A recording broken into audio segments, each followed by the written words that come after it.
Hola,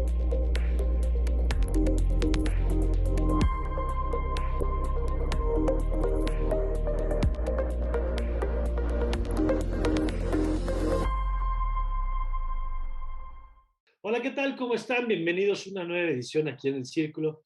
Y hoy vamos a platicar de Alzheimer, una enfermedad de la que me parece que no se habla todo lo que se debiera, por muchas razones, entre otras cosas por la presencia que tiene ya en el mundo hoy, que tiene en nuestro país, pero también porque es necesario hablar de este tema del que de pronto le destinamos poca atención, me parece. Y para eso vamos a comenzar con la doctora Miriam Benavides.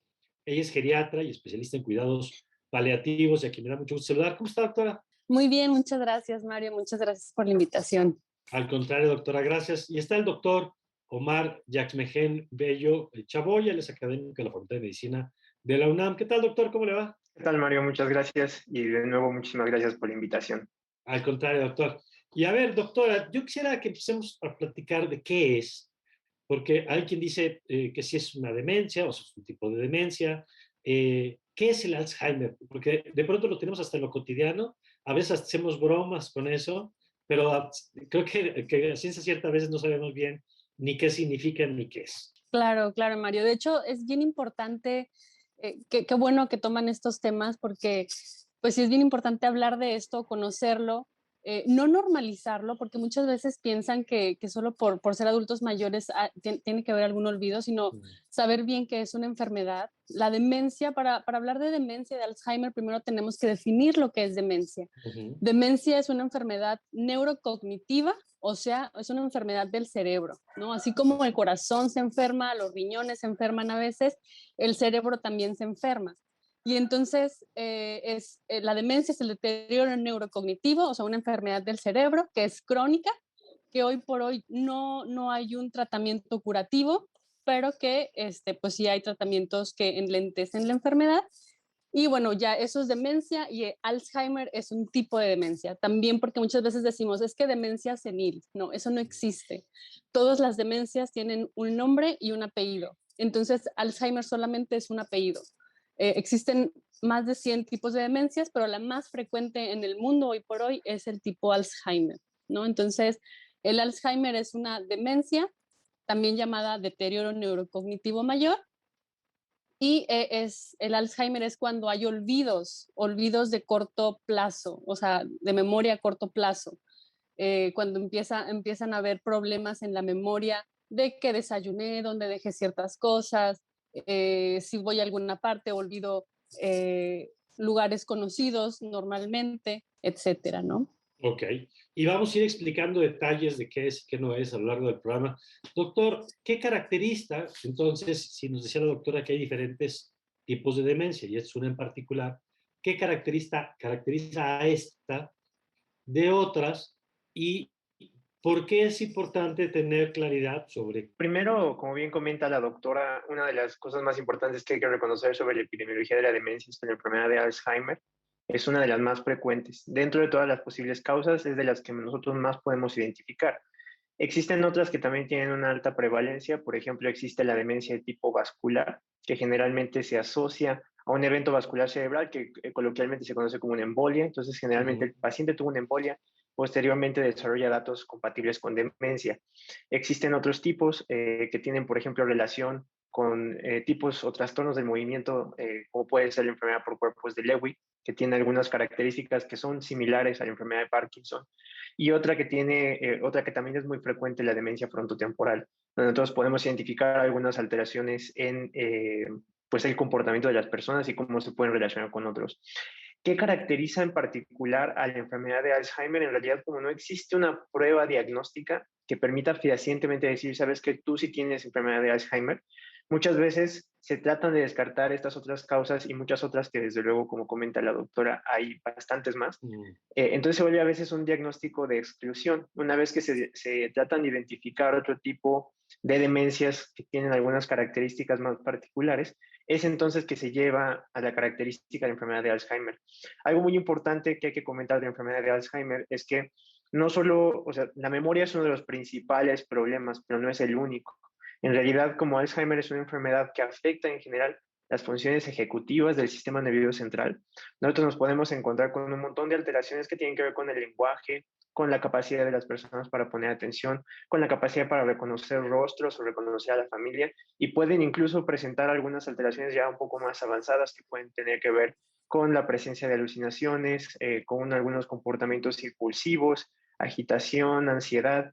Entonces, como es un espectro tan amplio, generalmente se tiene que hacer una evaluación integral para poder llegar a alguna etiología específica, ya sea decir esto es demencia vascular, esto es demencia de corpus de Lewy, esto es demencia frontotemporal, y muchas veces, si no se alcanza a completar algún patrón que te permita decir es este tipo de demencias, entonces que tú llegas al diagnóstico de enfermedad de Alzheimer.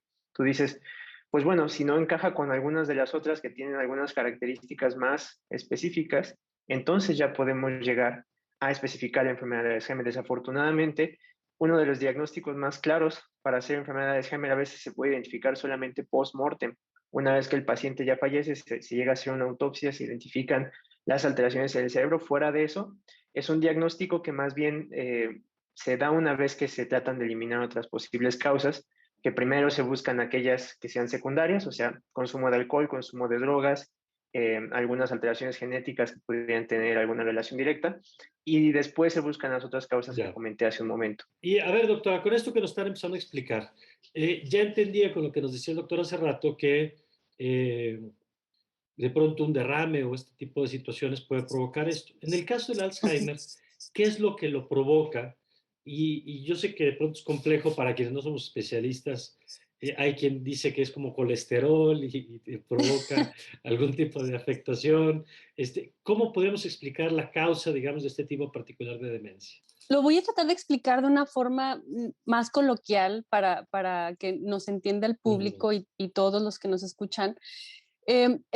Ciertamente el Alzheimer es una enfermedad neurodegenerativa, o sea, como dijimos, el cerebro tiene algunas lesiones. En el tipo de Alzheimer específicamente hay algunas proteínas que empiezan a unirse y a causar que se coloquen en el cerebro y causen unas lesiones en el cerebro.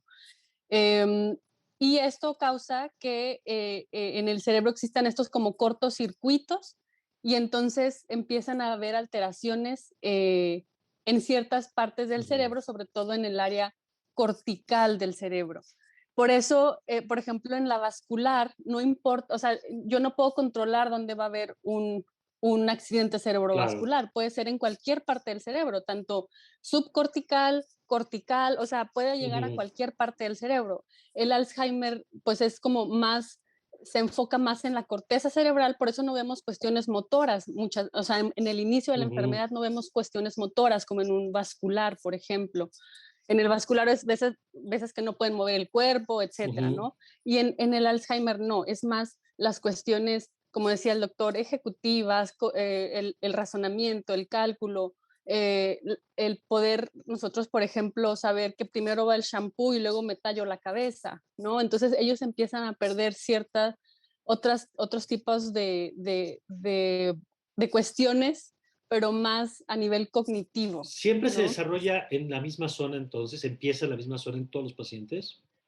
Normalmente sí, que es más a nivel temporal, que es donde guardamos el lenguaje, por ejemplo, donde también existe también alteraciones en el raciocinio de repente. Entonces sí, casi siempre empieza en el mismo área. ¿Y qué es lo que provoca esta acumulación o esta generación de proteínas que provocan la lesión? Pues eso es lo que realmente no se sabe todavía, ¿no? O sea, no sabemos por qué algunas personas sí existen existen como cierta predisposición genética, y aún así hay personas que pues no sabemos por qué sucede. Incluso hay personas que producen esa proteína y no tienen demencia. Entonces realmente no sabemos con ciencia cierta la relación de quién puede o quién no va a desarrollar la enfermedad. Y que sin embargo sí existen factores predisponentes, por ejemplo, que sería importante mencionar. Por ejemplo, está muy asociado con las enfermedades metabólicas, la obesidad, las alteraciones, la obesidad, o sea, todo lo que tenga que ver con lo cardiovascular también es un factor de riesgo para estas enfermedades.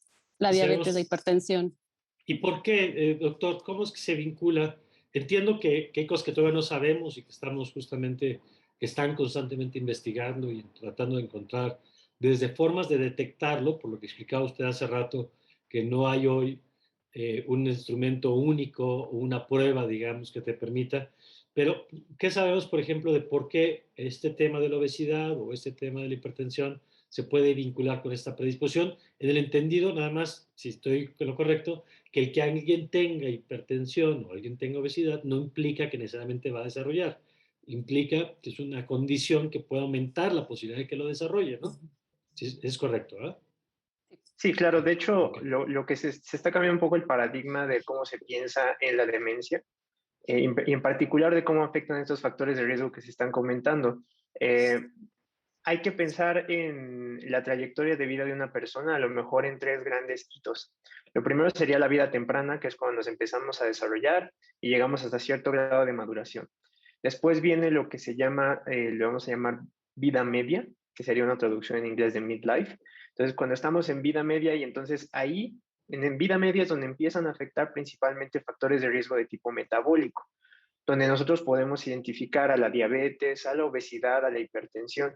Ahora, ¿qué es lo que pudiera estar condicionando esto? Bueno, lo que se ha visto, en particular en el caso de la diabetes, es que algunas características de cómo se comporta la diabetes son muy similares de cómo se comporta la enfermedad de Alzheimer. De hecho, algunos proponentes de esta idea han impulsado la noción de que la diabetes, o más bien la enfermedad de Alzheimer, debe de ser reconocida como diabetes tipo 3, debido a que existen componentes de alteración de la función de la insulina en el cerebro. La insulina en el cerebro tiene varios papeles, en particular para regular el apetito y también para regular algunas funciones corticales. Parece que cuando la insulina no funciona bien en el cerebro, esto se conoce como resistencia a la insulina, empiezan a aparecer alteraciones que son muy similares a la enfermedad de Alzheimer. Si esto es lo que pudiera estar causando que una persona con diabetes desarrolle enfermedad de Alzheimer, no lo sabemos. Con la obesidad lo que se sabe es que hay inflamación, hay un estado proinflamatorio que puede promover alteraciones neurobioquímicas que últimamente conllevan a que se establezca un estado inflamatorio en el cerebro que desde luego causa deterioro de las neuronas, deterioro de la función de las células que soportan a las neuronas y que puede llevar a daño. Y en el caso de la hipertensión es todavía menos claro, porque es claro cuando uno piensa hipertensión y después viene a lo mejor un evento vascular cerebral, ¿no? Y entonces ahí el vínculo con hipertensión es un poco más claro. Pero de otro modo ahora se sabe que existen ciertas microlesiones en la vasculatura cerebral, y esto se ve en muchos pacientes con enfermedad de Alzheimer, y que pudieran estar vinculados a la hipertensión. Entonces, esos factores de riesgo afectan sobre todo entre los 20 y los 60 años. Y entonces ahí es una gran ventana de oportunidad para prevención. Entonces, desde luego hay investigación activa que está tratando de identificar cómo se comportan estos factores de riesgo y cómo los llevan a cabo. Aquí también agregaría el tabaquismo, que es otro factor que se acaba de identificar y que desde luego tiene un papel bastante importante. Y ahora nos explicaban, doctora, factores que tienen que ver con elementos visibles de alguna manera, hábitos como esto del tabaquismo o el tema de la obesidad o la diabetes. ¿Qué papel juegan factores como la salud mental, el tema de la depresión y estos otros elementos que a lo mejor no los vemos necesariamente reflejados en un estudio de tipo de sangre, ¿no? De estos que te vas a hacer al Claro. laboratorio, pero que también puedan tener algún factor? De hecho, sí, o sea, está súper, súper estudiado que la depresión es un factor de riesgo o está como muy vinculado con la presencia de Alzheimer en el futuro. O sea, la depresión, el insomnio y algo que no es como tal algo intrínseco, pero el nivel de estudios también influye, ¿no?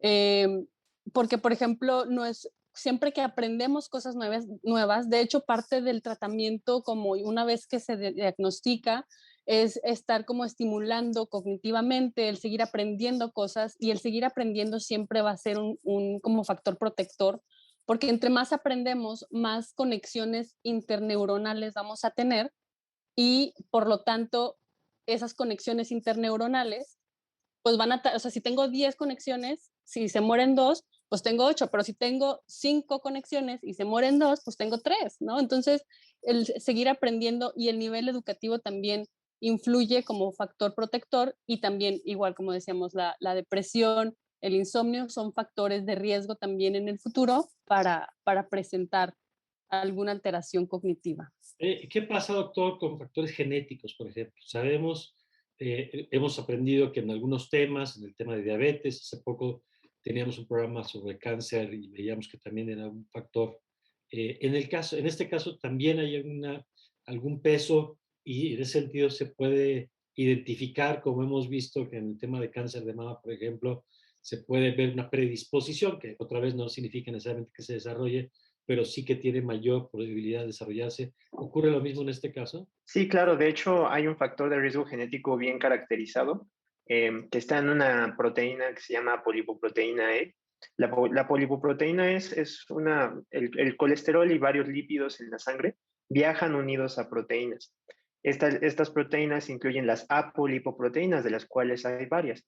La apolipoproteína E, en particular, hay una mutación específica que está en un codón que se llama epsilon 4. Tiene algunas características que se han asociado con la enfermedad de Alzheimer de agregación familiar, que se conoce también como Alzheimer de tipo esporádico. La característica que tienen estas personas que tienen esta mutación en específico es que generalmente desarrollan enfermedad de Alzheimer a edades más tempranas. Hay que hablar, por lo tanto, un poco de la edad. La edad es uno de los factores que más se asocian a la presencia de demencia. Es por eso que surge el desafortunado término de demencia senil, porque se veía que las personas desarrollaban demencia conforme tenían una edad más avanzada. Ahora, como lo comentó la doctora, y me gustaría reenfatizarlo porque es un punto muy importante, ser una persona adulta mayor no garantiza que vas a tener demencia. Cualquier alteración de la función cognitiva tiene que evaluarse por un médico geriatra, por un neurólogo, por un internista y por ende tiene que ser evaluada. No es normal que una persona tenga demencia, no es algo normal, sin embargo la edad es un factor de riesgo muy importante. Entonces, en los que tienen factores genéticos, generalmente identificamos que empiezan a desarrollar alteraciones desde los 40, 50 años y que esto se puede relacionar con la enfermedad de Alzheimer de tipo temprano. Existen algunos otros genes que ya se han visto que también están vinculados con el desarrollo de enfermedad de Alzheimer, sin embargo, el vínculo es menos claro. Lo que sí se sabe, y esto es muy importante, es cómo algunas intervenciones pueden modificar el efecto de estas variantes genéticas. Por ejemplo, ahorita hablamos de las enfermedades metabólicas, pero no del principal mecanismo para prevenir estas enfermedades, que es la actividad física. Hoy en día sabemos que una de las principales estrategias preventivas que se pueden dar en personas jóvenes entre 20 y 60 años, que pueden exitosamente prevenir el desarrollo de alteraciones cognitivas y demencia, es la actividad física. Entonces, lo que sabemos es que las personas que pudieran tener estas mutaciones, si es que alguien se la identifica, no saben que algún familiar la tiene, realizar actividad física ha demostrado disminuir el riesgo de desarrollar demencia en estas personas. Y eso es algo que se tiene que tener en cuenta. Tener la mutación o tener un gen relacionado con la enfermedad de Alzheimer no garantiza que la vayas a tener y todavía se pueden hacer varias cosas al respecto. Me parece fundamental esto que está diciendo, doctor. Vamos a una pausa para regresar con más de esto que están apuntando ahorita. Tanto el tema de cuándo reconocer estas señales tempranas que hablaba ahora el doctor y sobre todo la parte de qué hacer. Y luego ya platicaremos también de cuando está más avanzado, cuáles son los cuidados que se tienen que tener para los pacientes y para sus familias también en este caso. De eso platicamos regresando al corte.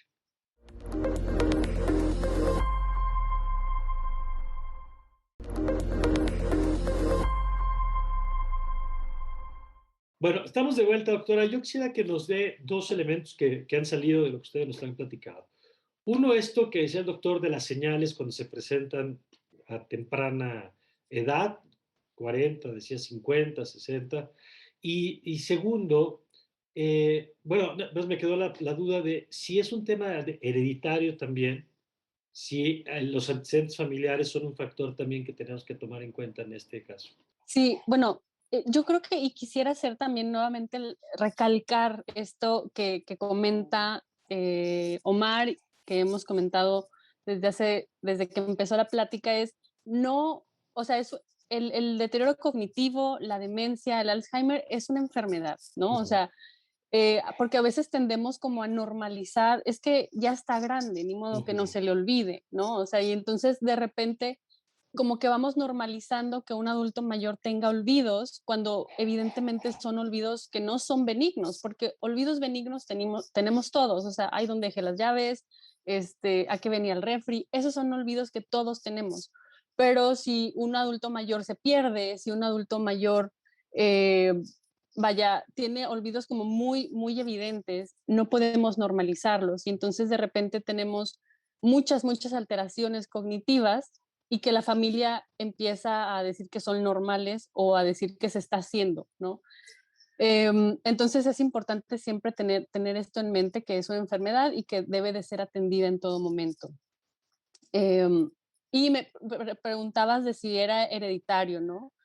Realmente, como decía el doctor Omar, pues sí, pues existen ciertas predisposiciones genéticas, pero no necesariamente tenerlo garantiza que vayamos a presentar el Alzheimer y no tenerlo tampoco. Entonces, realmente, ahora sí que es cuestión clínica y todos siempre tenemos que estar previniéndolo o cuidándonos de esto, ¿no? O sea, que es el ejercicio, el Exacto. aprender y la buena dieta. De hecho, o sea, hoy sabemos que los manejos más, que causan más impacto en las personas es la dieta mediterránea, el ejercicio y el mantener la mente siempre aprendiendo cosas nuevas, ¿no? ¿Qué es la dieta mediterránea, para que no sepa?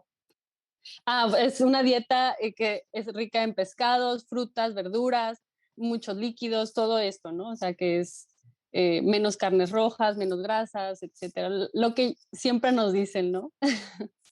A ver, y en ese sentido, doctor, déjeme volver al tema de las señales, porque es importante esto saber, decía ahorita la doctora, pues todos tenemos olvidos, todos de pronto podemos contarle la misma historia, ¿no? Y repetirnos, pues a veces es simplemente porque estamos cansados, porque se nos olvidó, porque teníamos muchas ganas de contarlo y lo volvemos a contar. Entonces, ¿cuándo, doctor, podemos identificar, sobre todo en esas etapas tempranas, porque quizá más adelante ya se vuelve más evidente, ¿no?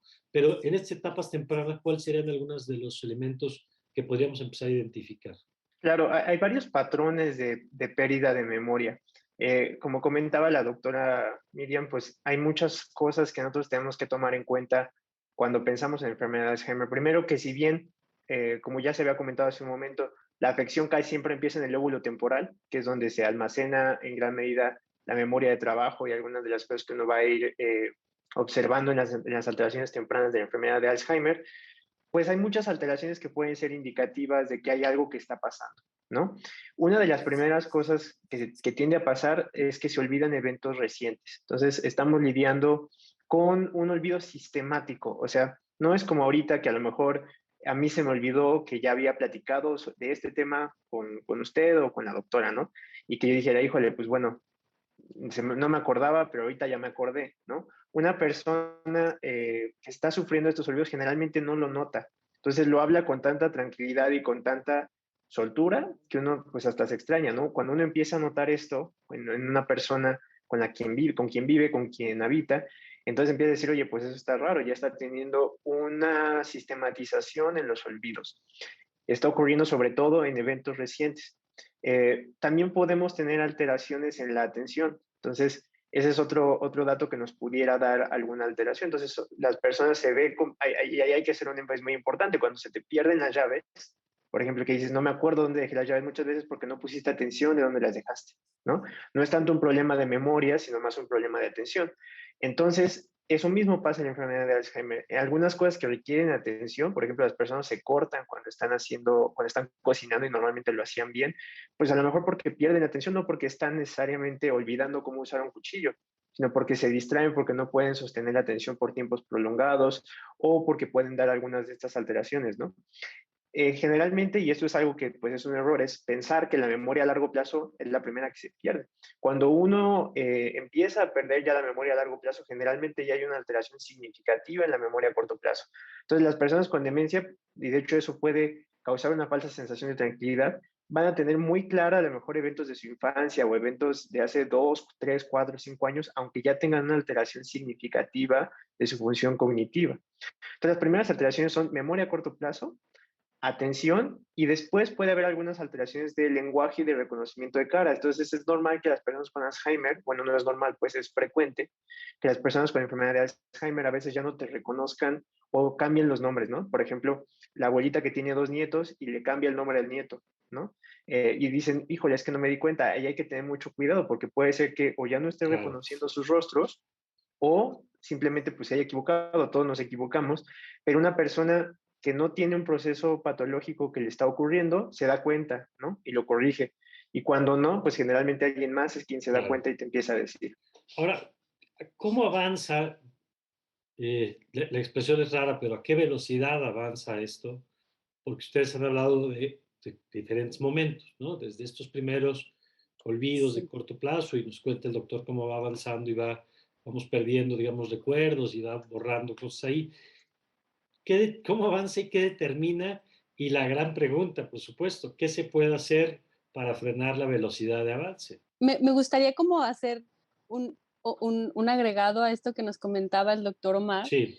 Fíjense, lo más común que llegan mis pacientes conmigo, los familiares, evidentemente, lo más común o pasa muy seguido que nos digan es que, por ejemplo, piensan que les roban las cosas y eso causa mucho impacto a nivel familiar y mucho conflicto, porque para ellos es como, oye, ¿sabes que yo dejé esto aquí, volteo y ya no está?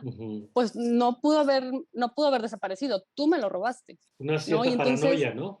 ajá, incluso existe cierta paranoia y empiezan a hacerse incluso un poquito agresivos a veces, pero porque para ellos están confundidos, o sea, para ellos algo no encaja, o sea, algo está pasando y no me estoy volviendo loca, tú me estás robando, tú me estás haciendo algo, ¿no? Entonces es muy frecuente que nos busquen precisamente porque empieza a haber mucho conflicto en la familia, porque piensan que les roban, porque piensan que les quieren hacer daño, que alguien los está persiguiendo o que, etcétera, ¿no? Y como decía el doctor, o sea, realmente la memoria a largo plazo está preservada. Ellos siguen siendo ellos, o sea, realmente la persona sigue siendo la persona con sus formas de ser, con sus tipos de características como persona, pero pierden en un principio su memoria a corto plazo y de repente sienten que las cosas no están fluyendo como deberían, ¿no? Y que algo está pasando alrededor y por eso de repente, como tenemos pacientes que son muy tranquilos y que reconocen su propia enfermedad y que dicen, ¿sabes qué? Se me están olvidando las cosas y entiendo que esto no está bien, pero entiendo que se me olvidan las cosas. Y hay quienes no reconocen que las cosas se están olvidando y eso se llama anosognosia, o sea, la incapacidad de reconocerme enfermo y que incluso a veces ya no recuerdan muy bien esta capacidad de realizar actividades, ciertas actividades, o por ejemplo de bañarse simplemente, de arreglar la casa, y de repente tenemos a estos pacientes que viven solos y que evidentemente no se pueden cuidar solos, pero no dejan, no quieren perder esta independencia porque ellos siguen siendo ellos y tú como persona pues no quieres perder esa independencia y no queremos que nos ayuden por miedo a perder esa independencia que evidentemente ya no pueden preservar, ¿no? Ahorita hablaba, doctora, de funciones, ¿no? Funciones cotidianas como el lavarse, el cuidarse. ¿Qué pasa con las funciones emocionales?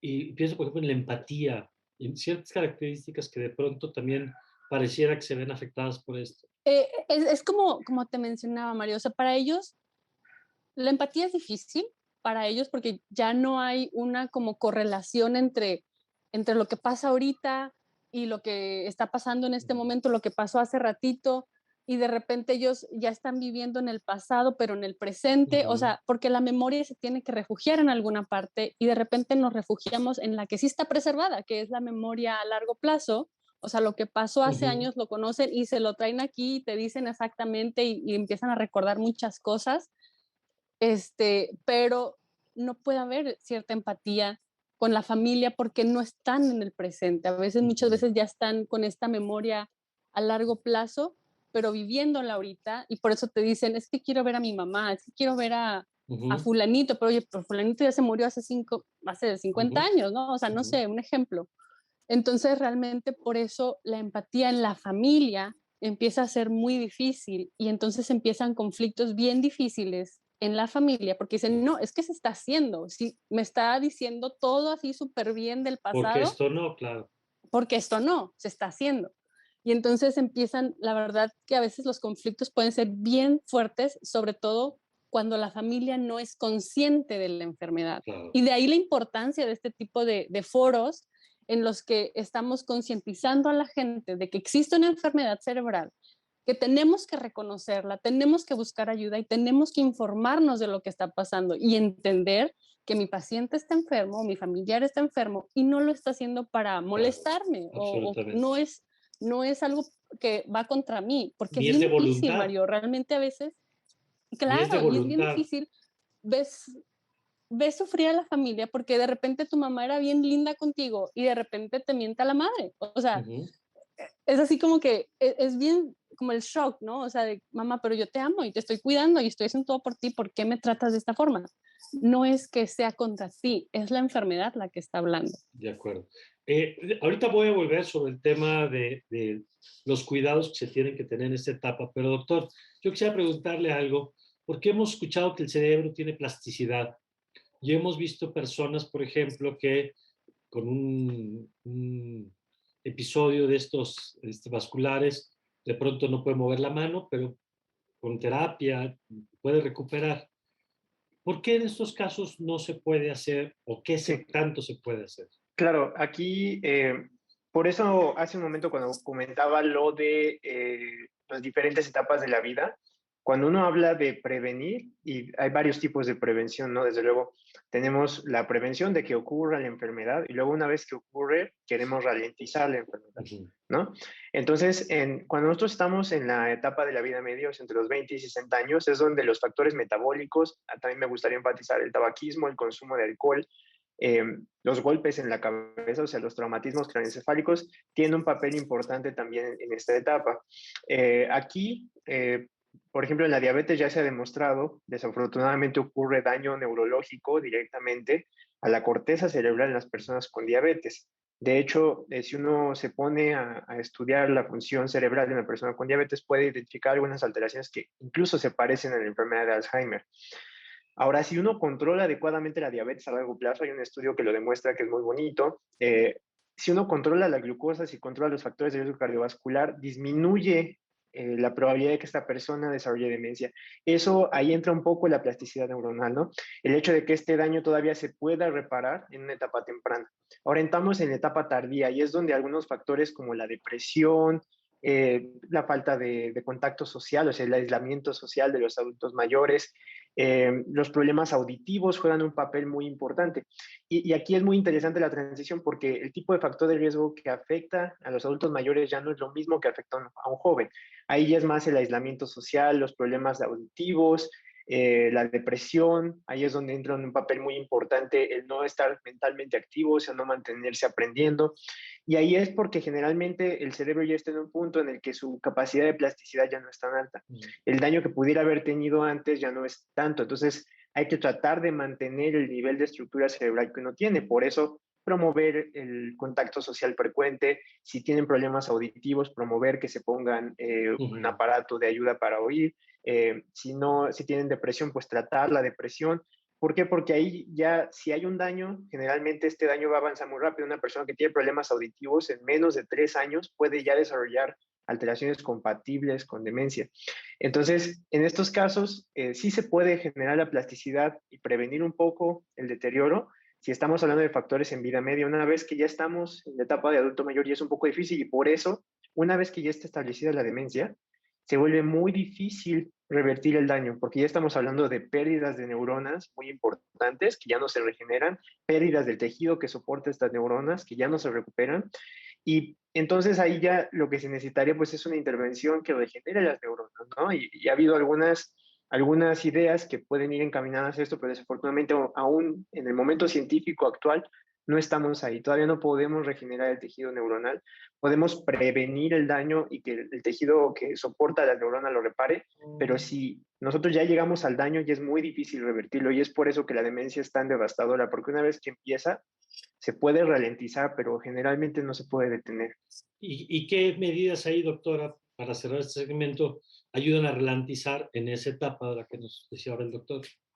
Sí, de hecho, creo que dejé inconclusa la respuesta pasada que me preguntabas qué tan rápido avanza la enfermedad y depende mucho de cada paciente. Hay quienes, a pesar de los tratamientos, la enfermedad avanza pues relativamente rápido porque hay que recordar que la enfermedad de Alzheimer no es, la característica precisamente es que no es rápida como una enfermedad vascular, que un día estás bien y al día siguiente tuviste una enfermedad vascular y pasa, ¿no? El Alzheimer no, es a través de los años, o sea, hay pacientes que se tardan en darse cuenta de que tienen la enfermedad alrededor de 2 años y después, si tienen un buen tratamiento y todo, puede retrasarse hasta unos 7, 8 años, y hay quienes en 5 años, oye, sabes que ya está en cama, ¿no? O sea, realmente la rapidez puede variar en cada persona, pero sí existen medidas y por eso la ¿Y de qué importancia. depende de eso? ¿Por qué en algunos es más rápido y en otros más Ciertamente lento? hay cuestiones intrínsecas que no sabría decirte por qué exactamente, pero hablamos de los factores protectores como puede ser la educación. Hay quienes tienen un nivel de educación muy alto y tardan muchísimo en darse cuenta porque tienen la capacidad de compensar demasiado, o sea, y que, oye, ¿sabes qué? Se me olvidan las cosas, pero encuentran la forma de post-its y no sé qué, y encuentran como formas de compensarse. Y entonces eso hace que la estimulación sea mucho mayor. Y hay quienes, pues realmente es muy rápido, pero lo que te decía, hay factores protectores que tenemos que ser muy enfáticos en ellos, que ya los hemos tocado hace un momento, y existen también, o sea, entre más temprano lo detectes, empezamos con tratamientos médicos, o sea, que existen medicamentos que enlentecen la enfermedad y podemos empezar con tratamientos no farmacológicos, entre ellos la estimulación cognitiva, el ejercicio y la dieta. O sea, todo esto, más el medicamento, pueden enlentecer muchísimo más la enfermedad. Y eso está bien descrito. O sea, yo trabajo mucho en residencias y hacemos proyectos de estimulación cognitiva y de verdad que les va muy bien porque el estarles poniendo actividades, el estarles estimulando, aprendiendo, hace que la enfermedad pueda enlentecer su curso. Bueno, vamos a hacer un nuevo corte y regresamos con ustedes sobre este tema de los medicamentos y de lo que decían como el estado de la ciencia, en qué se encuentra en este momento. Pero lo platicamos si les parece regresando a este corte. Ya volvemos.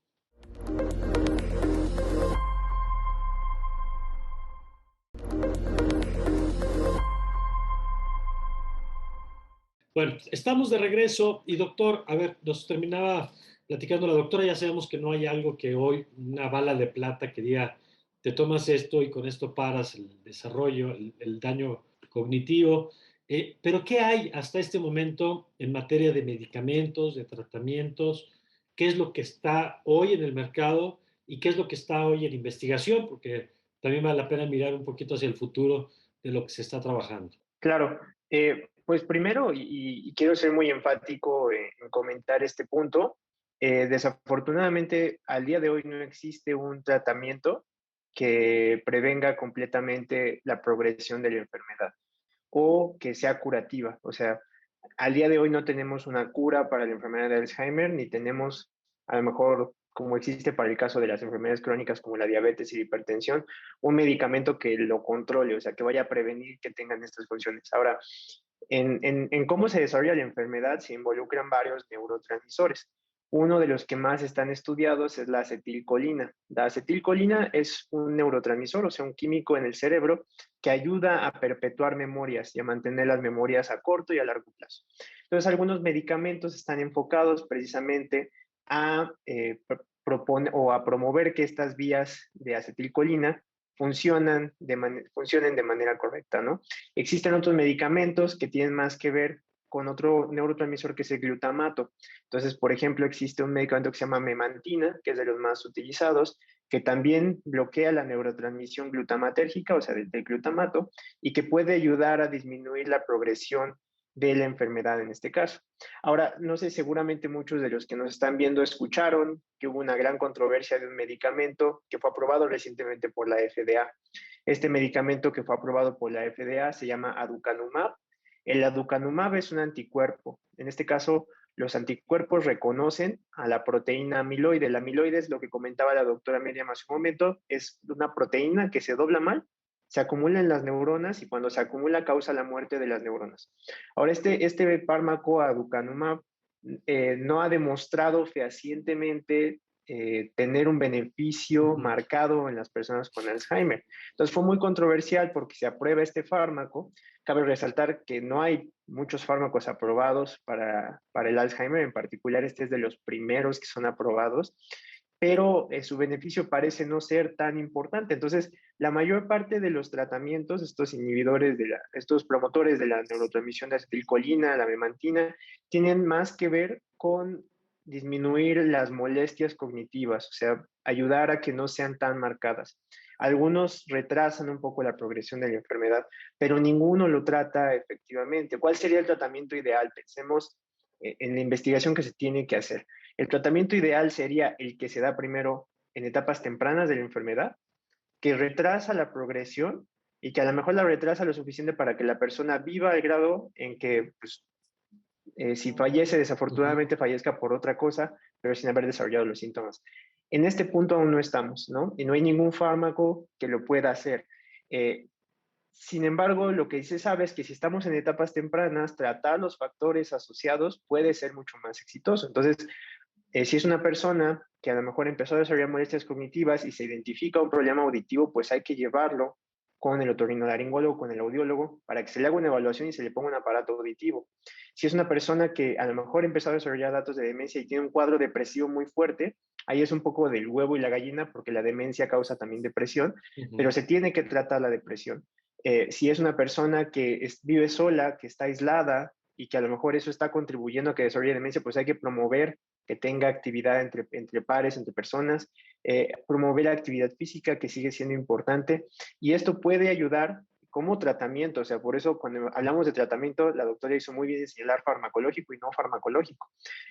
Si bien en el farmacológico aún no estamos en un punto para hacer una recomendación sistematizada de qué dar, sí estamos en el no farmacológico de qué hacer. Mencionó la dieta mediterránea, desde luego tiene un papel importante. Disminuir el aislamiento social, o sea, ir a visitar a la persona adulta mayor es muy importante. Promover las conexiones entre la familia es muy importante. Que tenga una buena capacidad auditiva también para poder comunicarse sigue siendo importante. Tratar la depresión, si tiene diabetes, obesidad, hipertensión, controlarlas. Eso sigue siendo el pináculo del tratamiento. Todavía yo creo que estamos lejos de lograrlo, porque aunque un fármaco parezca prometedor, se va a tardar muchísimo en probar por cómo se comporta. Como la demencia es algo que tarda años, para probarlo, pues también nos vamos a tardar años. Entonces, vamos bien, pero desafortunadamente aún no estamos ahí. Ok, doctora, quisiera conocer también su perspectiva de esto. Pues sí, realmente sí, concuerdo totalmente con el doctor Omar. No hay como tal un tratamiento farmacológico, pero sí definitivamente el conjunto, o sea, el adulto mayor es así, o sea, no es solamente un factor y una causa y ya, ¿no? O sea, realmente tenemos que abordarlo de manera interdisciplinaria en todos sus aspectos, como bien decía el doctor. O sea, si le falta escuchar bien, pues llevarlo con el otorrino. Si está solo en casa, que tenga a lo mejor una cuidadora, hacer roles con la familia. Y yo creo que incluso ahorita en la pandemia se nos viene un problema bien grande, porque muchos adultos mayores estuvieron toda la pandemia aislados y me ha tocado ver mucho avance de enfermedad, como incluso de una forma más acelerada de lo que normalmente lo vemos, precisamente por el aislamiento que han vivido. Entonces, sí, realmente no solamente es el medicamento o los tratamientos no farmacológicos, o sea, es todo junto. El adulto mayor es así, es interdisciplinario y es en todo junto. O sea, tenemos que ir de la mano con los especialistas, con los rehabilitadores, con la estimulación cognitiva, y todo junto es como vemos mejoras. O sea, si tú solamente das un medicamento y no haces nada más, o sea, no te va a servir de nada. O si haces todo lo demás, pero no das medicamento, pues tal vez sí le sirva, pero nos vamos a quedar un poquito cortos. Entonces, realmente es todo junto e ir adelante en conjunto con las demás especialidades y con las demás intervenciones. Ahora, ya lo mencionaba usted, doctora, y yo quisiera poner énfasis en eso, el papel de la familia, porque este es de las enfermedades como otras, pero que involucran a todo el entorno, ¿no? Que puede a veces contribuir, que a veces puede agudizar, pero ¿cuáles son las recomendaciones que se plantean en estos casos, justamente por lo que significa para la persona y su entorno? Claro, Mario, eso es bien importante porque no hay que olvidar que el tener esta enfermedad, y entre más avanzada esté, lo que implica son cuidados. O sea, es una dependencia física inclusive eventualmente, ¿no? O sea, También los que emocional. emocional, por supuesto, porque muchos pacientes, como dijimos, hay quienes no se dan cuenta y hay quienes sí se dan cuenta y entonces también caen en una depresión en decir, o sea, imagínate, es como si te dicen tienes cáncer, ¿no? O sea, Claro. también es un impacto, ¿no? Es el primer impacto y también decir tienes demencia o un deterioro cognitivo es un impacto bien fuerte, ¿no? Y entonces hay quienes pueden caer en depresión, pero ahí es cuando entramos todos, ¿no? O sea, tenemos que entrar todos al quite, la familia, el médico, los rehabilitadores, todo, para darle soporte a él y también a la familia, porque cuando viene un paciente con esta enfermedad, la familia también tiene que ser atendida, porque, como decíamos, tienen que aprender qué es la enfermedad, cuáles van a ser o sea, cómo se va a manifestar, cómo tengo yo que reaccionar ante eso, porque es difícil. Nadie sabemos, nadie nacemos sabiendo cómo interactuar con una persona que tiene esta enfermedad. Entonces tenemos que aprender a interactuar con ellos, a entenderlos y a saber cómo reaccionar, porque también eso es bien importante. A veces no sabemos, oye, es que me dijo esto, ¿qué hago? ¿No? O sea, o por ejemplo, muchas veces las alteraciones conductuales son detonadas por el mismo cuidador, que no sabe cómo interactuar con él. Y entonces, si yo no sé cómo interactuar y hago lo que no debo, pues todo el tiempo el paciente va a estar alterado. Por Y ejemplo, por entiendo más que los medicamento cambios de que yo le dé. rutina o cambios de entorno pueden ser detonantes, ¿no? Por supuesto, 100%. O sea, para el adulto mayor con demencia, lo más importante son las rutinas, porque ellos pierden esta capacidad, obviamente, de adaptar. No de adaptarse, pero les es más difícil, no es imposible, pero les es más difícil. Entonces yo siempre les cambio las rutinas, pues nunca llegan realmente a adaptarse y empiezan a tener muchas alteraciones. A que si yo estoy siempre con una rutina, pues es más fácil para él adaptarse a esa rutina. Incluso cuando entran a una residencia o un asilo, los primeros días son los más caóticos, pero ya eventualmente empiezan a tener la rutina y se empiezan a adecuar a ellos, ¿no? De acuerdo. Ahí, doctor, ¿usted qué le recomendaría entonces a las familias que tienen a un familiar con Alzheimer? Claro, pues lo primero y más importante es mantener la calma, o sea, como comentaba la doctora, recibir el diagnóstico de demencia puede ser motivo de ansiedad para el paciente y hasta de estigma, ¿no?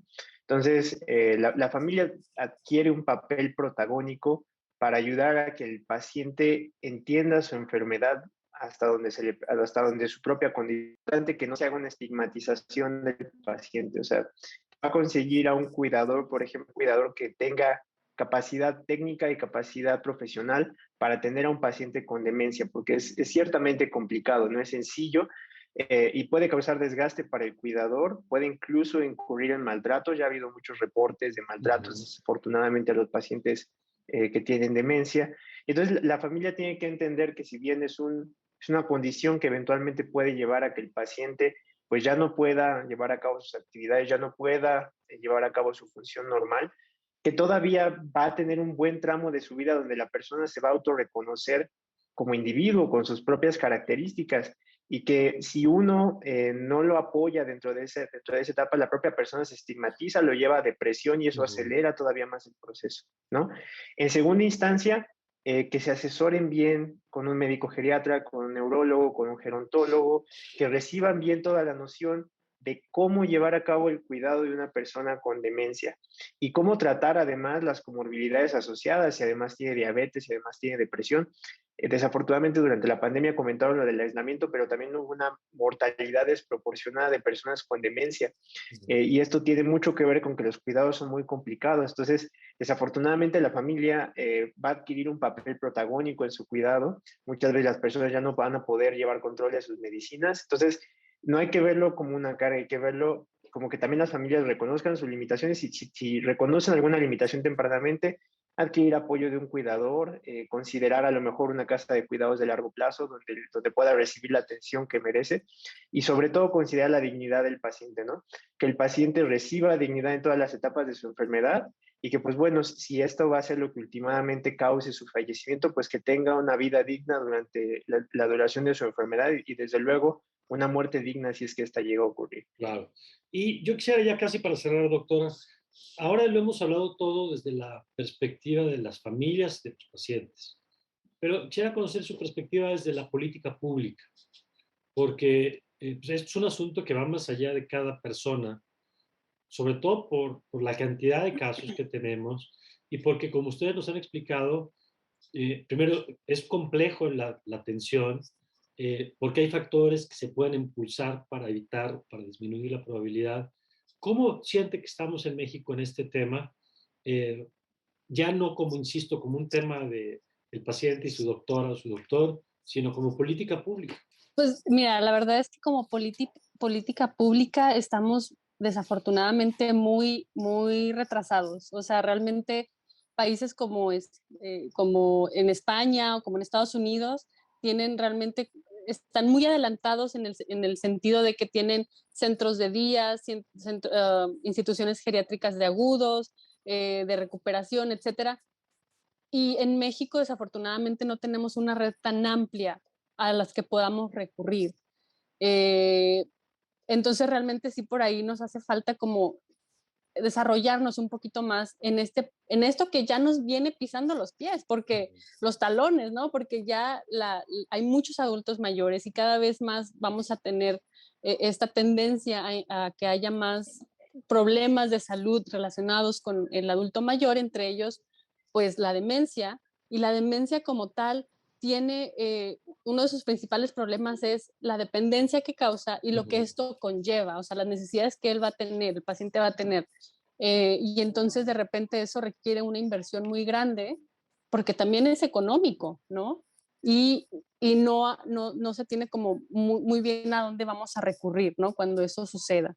Eh, lo cual pone en un problema a las familias, ¿no? Porque a veces pues necesitamos quien nos ayude y resulta que es carísimo, ¿no? O sea, no es tan fácil tener un cuidador, que desafortunadamente sería lo más indicado, pero existen algunas asociaciones que nos pueden ayudar también, por ejemplo, a entender la enfermedad, a educarnos acerca de esto.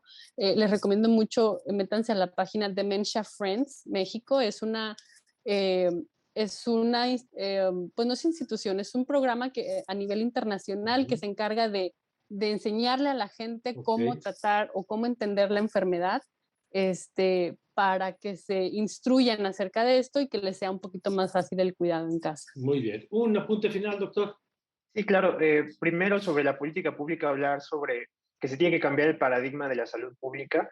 Tenemos que promover el envejecimiento saludable. Hoy en día sabemos que la persona promedio ya va a tener una esperanza de vida mucho más larga que hace unos años. Si no promovemos que la persona envejezca de forma saludable, disminuir comorbilidades, promover actividad física, pues estamos dejando un área de oportunidad de prevención muy importante. En un segundo término, hay un factor que hoy ya se reconoce como un factor de riesgo de demencia, que es la contaminación ambiental. Entonces, desde luego, el tema del calentamiento global, el tema de disminuir las emisiones de dióxido de carbono, de promover ciudades más limpias, con más vegetación, se vuelve un problema de prioridad para el futuro. Entre más envejezcamos, los casos de demencia pueden ir aumentando. Algunos países ya han logrado disminuir la tasa de incidencia de demencia, sobre todo países desarrollados, y sobre todo lo han hecho con un enfoque de disminuir factores de riesgo en la vida media, promover envejecimiento saludable y participar en políticas ambientales que sean favorables para el desarrollo humano. En esto, en México todavía estamos muy retrasados. Afortunadamente, desde el Instituto Nacional de Geriatría se han hecho muchos trabajos para promover el entendimiento del envejecimiento saludable como algo de una prioridad de política pública. Hace falta mucho trabajo para que se siga haciendo y se siga promoviendo, y desde luego un cambio paradigmático. Quitar al envejecimiento como una idea de que es algo inevitable. El envejecimiento sí es inevitable, el envejecimiento saludable es algo que se puede promover. Envejecer de forma no saludable es totalmente evitable. Claro. Pues muchas gracias a los dos por todo lo que nos han compartido. Estoy seguro que mucha gente entenderá mejor del tema, le habrán aclarado muchas dudas. Y yo les agradezco, doctora Benavides, muchas gracias. Muchas gracias, Mario. Gracias, doctor Bello Chaboya, muchas gracias. Muchas gracias por la invitación. Gracias a los dos y gracias a usted. Y ya sabe, la invitación siempre le hago para que comparta este programa con alguien que seguro le va a ser de mucha utilidad a través de sus redes sociales, de sus redes sociales de Justicia TV. Yo soy Mario Campos y le deseo, como siempre, que tenga usted un magnífico